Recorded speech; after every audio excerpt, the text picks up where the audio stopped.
The next morning, when Thomas puffed out of the sheds, he saw that the storm had done lots of damage. "Boss, my buffers," he cried. "Look what the wind has done."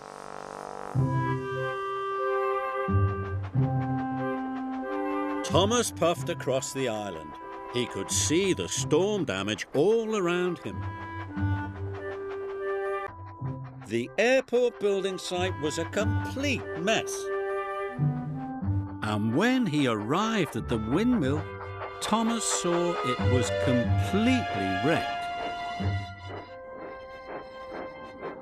But when Thomas saw that the Sodor suspension bridge had collapsed, he felt worse than ever.